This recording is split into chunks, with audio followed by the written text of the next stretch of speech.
Students, आज हम discuss करना चाहेंगे कि कंपनी का अंशधारी और सदस्य का क्या चीज़ है। Membership and share holdership of the company.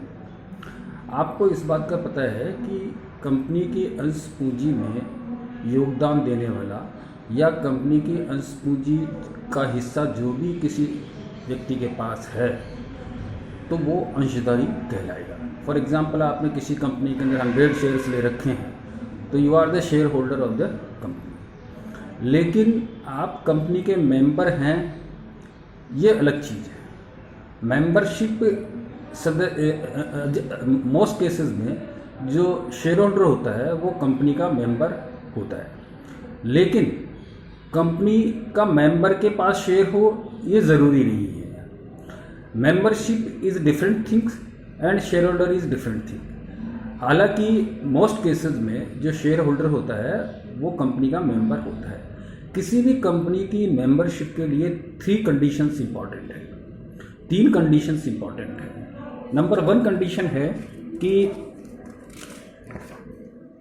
या तो उस व्यक्ति ने, जो चाहे कंपनी का शेयर होल्डर हो या ना हो, कंपनी के रजिस्ट्रेशन के वक्त, रजिस्ट्रेशन के समय मेमोरेंडम ऑफ एसोसिएशन पार्षद सीमा नियम पर अगर उसने साइन किए हैं, सिग्नेचर किए हैं रजिस्ट्रेशन के वक्त, तो वो कंपनी का मेंबर कहलाएगा।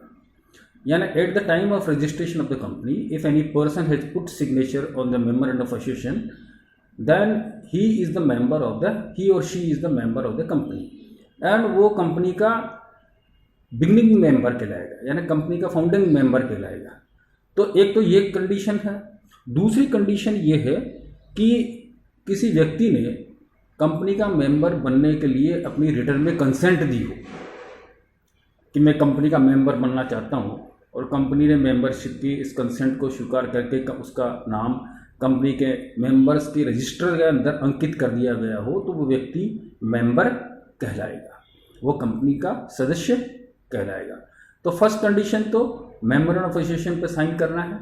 सेकंड कंडीशन है किसी पर्सन ने अपनी रिटर्न में कंसेंट दी हो, चाहे उसके पास शेयर नहीं है लेकिन उन्हें रिटर्न में कंसेंट दी है कि मैं कंपनी का मेंबर बनना चाहता हूँ, और कंपनी ने उसको स्वीकार कर लिया और उसका मेंबर रजिस्टर में उसका नाम नोट कर लिया, तो ऐसी स्थिति में वो कंपनी का मेंबर कहलाएगा।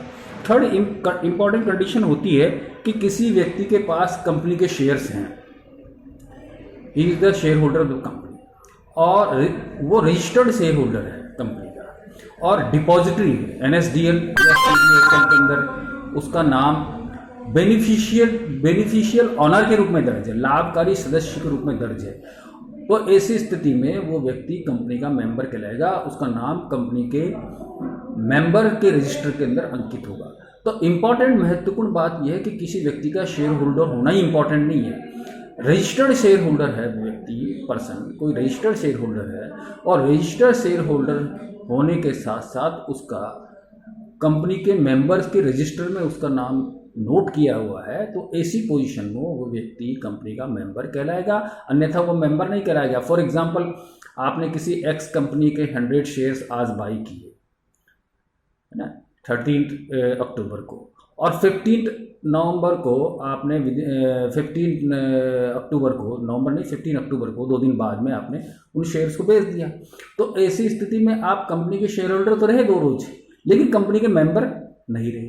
कारण क्या है कि आपने शेयर बाय करके और बेच दिया, कंपनी के रिकॉर्ड के अंदर, आपके मेंबरशिप के अंदर, मेंबरशिप रजिस्टर में आपका नाम ही नोट नहीं किया हुआ है।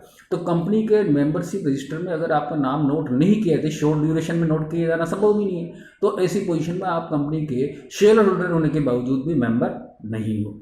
तो मेंबरशिप जब होती है जबकि आपने शेयर आपके पास आपने हेल्ड कर रखे हो, शेयर हेल्ड करने के साथ साथ आपकी डिपॉजिटरी में आप रजिस्टर्ड शेयर होल्डर के नाम से आपका नाम दर्ज है, और उसके साथ साथ कंपनी के रिकॉर्ड के अंदर कंपनी के जो मेंबर्स का रजिस्टर है उसके अंदर आपका नाम दर्ज है। तो ऐसी स्थिति में आप कंपनी के मेंबर कहलाएंगे। एक मेंबर के रूप में कंपनी के अंदर आप काफ़ी गतिविधियों में भाग ले सकते हैं, बहुत सारी मीटिंग्स हैं उनमें अपनी सलाह दे सकते हैं, अपनी ओपिनियन दे सकते हैं, उनको एग्जीक्यूट करवाने के लिए आप कानून का सहारा ले सकते हैं। तो मेंबरशिप कंपनी की सदस्यता और कंपनी का अंशधारी होना, दोनों वैसे आमतौर पे सोचा जाता है कि हर अंशधारी कंपनी का मेंबर होता है, लेकिन इसमें माइन्यूट डिफरेंस ये है कि हर कंपनी का जो अंशधारी है, शेयर होल्डर है, वो कंपनी का मेंबर हो ये आवश्यक नहीं है। मेंबर होने के लिए 3 कंडीशंस को फुलफिल करना जरूरी है। अगर तीनों में से कोई एक कंडीशन कोई व्यक्ति फुलफिल करता है तो ऐसी पोजीशन में वो कंपनी का मेंबर होगा।